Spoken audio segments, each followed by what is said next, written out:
Warning, we will be talking about all seasons of The Walking Dead, including Season 7. This is your one and only warning. I guess that now's a good time to start the video for real. Yep. Okay, well this is Playing Dead, and I'm your host, Afterl3urn. This is my co-host. I'm Solstin. And what we're doing here is we're playing the Michonne Telltale game series, Walking Dead, while talking about Season 7, the second half of Season 7 of The Walking Dead. Yeah, the actual show. But in this episode, we'll be recapping what we liked, what we didn't like, what we remember from the first half of Season 7. Yeah, as sort of a preparatory for the rest of the series, talking about the second half.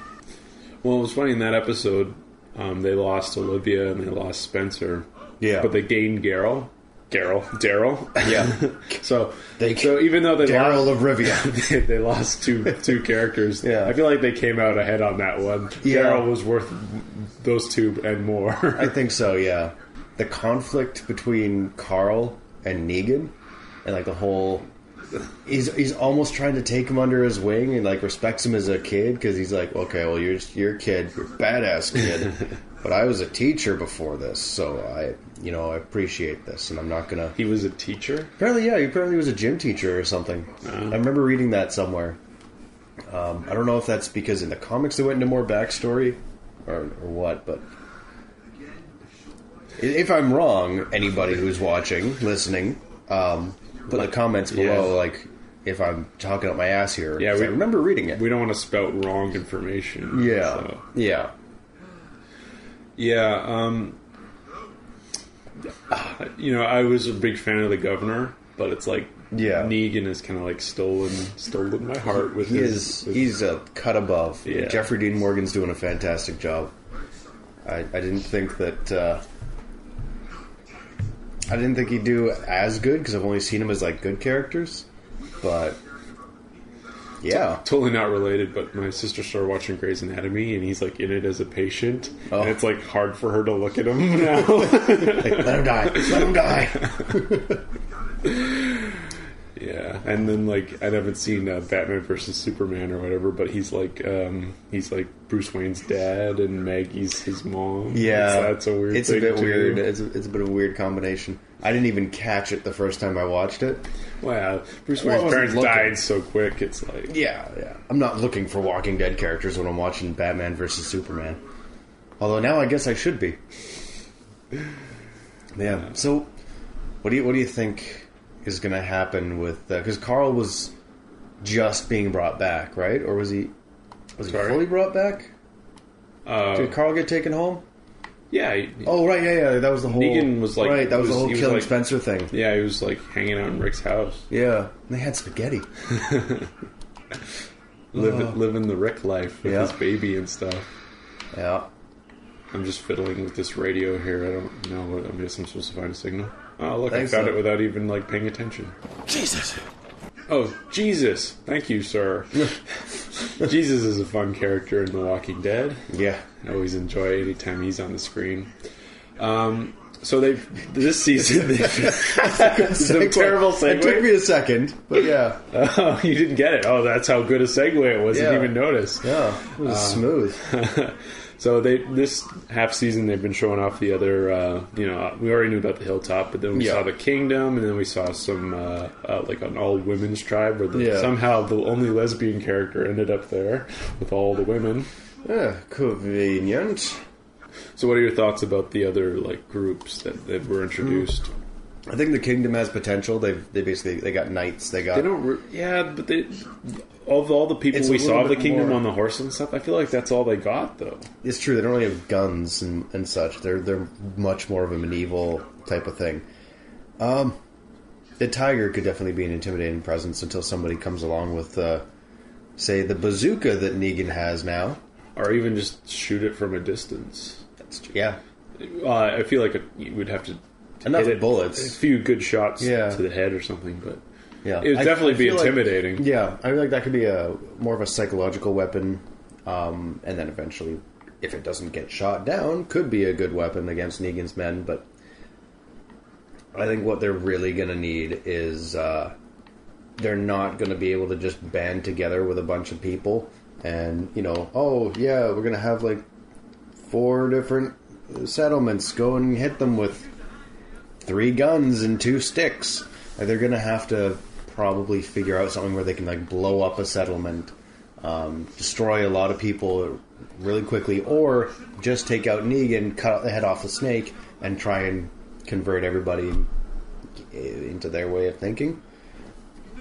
Yeah. Although, as ruthless as it is, Negan does have a pretty good way of running things. Mm-hmm. He's doing all the right...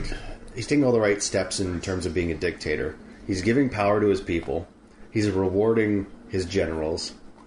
And he's incentivizing following the rules and punishing those who break them. So he's creating a pretty structured society, even if it is a ruthless structured society. But he's definitely doing a better job of keeping order than Rick ever has. Well, because Rick could never be as evil as Negan. No, that's why he'll never be zombie Hitler. To end of the Ricktatorship. Yeah.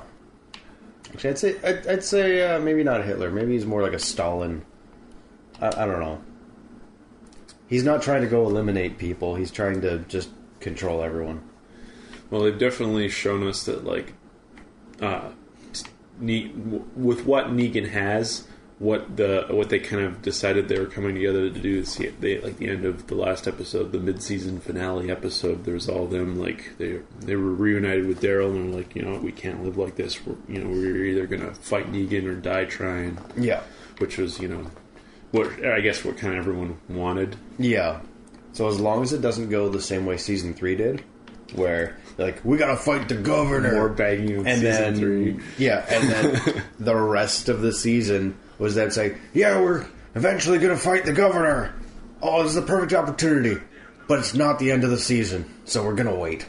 And then, a very anticlimactic 1.5-minute battle at the end of the last episode. As long as that's not how the season goes, I think we still have a lot of good things to work on. So, there's a lot of good moments left. I enjoyed season 3 much more than season 2. Well, I enjoyed the first half of season 3, but the second half, oh my god, what happened? It's like they ran out of ideas. We always wonder, if a show changes, if maybe a network asks for more episodes than what they were originally came up with. Well, you'd think. They do have a pretty standardized amount of episodes, aside from the first season, which only had 6. Every other season is pretty set in the amount of episodes. It's usually 16. They'll do 8, then a break, then another 8. Right. So they usually should be writing for that many episodes. I just feel like they threw in some filler with the whole fever thing in season 3. Yeah, I like that because it was I like the fever thing because it was you trying so hard to defend against the dead and defend against other people that you didn't get along with, and then there was another threat. I suppose. It just felt weird that they were all we're getting ready to go to war, and then we're going to ignore it to go deal with this sickness for half a season. Sickness was a big deal. Yeah, I suppose. Put knock Glenn out, and yeah, and then Carol had to burn them to try and avoid the sickness. Yeah. I haven't been paying attention to what I'm supposed to do during this game. I don't know what you're supposed... I think you're supposed to look at stuff or I thought I was fixing this, but it said it's not... There's no option to do anything. Well then. Bag of rice. Bag of rice. Bag of rice will solve all the problems. I've done all the things, all the... Pete. I could talk to Pete. There you go. I feel like I already talked to him. Yeah, probably. Oh well. But yeah, it's interesting because I know that the Rick's group is just not going to take on the governor, or sorry, not Negan. Yeah, so we're shifting back between season 3 and 7. They're introducing these other places because they're going to try and bring them all in and use them all. The kingdom, the hilltop, and the women possibly. Maggie's totally going to take over Hilltop. Because douche McWhiskey face has no balls. He sure does. But he's he's one of my favorite character actors, Alexander Berkeley. He's acting so well as a cowardly, no ball leader man. That's true. You gonna eat that apple? Yeah. Oh, well, I apologize for the viewing audience because nothing's happening in the game because I don't know what the fuck I'm supposed to be doing. and that's why this is mainly just visual eye candy while you listen to us ramble on about incoherent points. Alright, well, since I can't, progress because I'm not paying attention, maybe we should just wrap up this episode. Well, I want to ask you, what do you want to see in the second half of the season? What do I want to see in the second half of the season? I want to see some of the characters possibly legitimately go over to Negan's side. Or Negan going over to their side. Or maybe they find a way to actually work together instead of working for Negan. Well, I just think that would be an interesting dynamic. It seems like they're setting up that guy with the burned face to betray Negan. Yeah, because he sees a lot of himself in Daryl. Mm-hmm. It's just weirdly he's like wearing his clothes and driving his bike. Yeah, he's taking him over. It's a little strange how much he likes Daryl. I think it's because it's like, wow, this guy's exactly how I was before Negan broke me. Oh, Negan didn't break him. Maybe I have a chance. So I think if they're going to bring Negan down, it's going to be through him. But otherwise, I don't know. I think there's definitely ways around it because I think in the comics, I think Negan's been around for a long time in the comics. I don't think he's died, but I don't know. Yeah, so that was because we did the Game of Thrones show and I've read all the books, but I have not read any of the comics. No, so. Neither have I. I hear things from theory videos. Yeah, but as far as I'm aware, I think Negan's still alive in the comics, and they're way past where we are in the show. So whatever the outcome, I don't think they're going to kill Negan. They're either going to take away his power, take over his fortress of solitude, or whatever, or find a way to work with him. That benefits everybody. And I mean, the comics are just a point of reference. The show is not following the comics. There's so many different word things. For word. Yeah. Apparently, Tyrese was supposed to be like Daryl, be with them at the beginning, and the Daryl character doesn't even exist in the comics. Yeah. So it's just a point of reference. Everyone thought that T-Dog.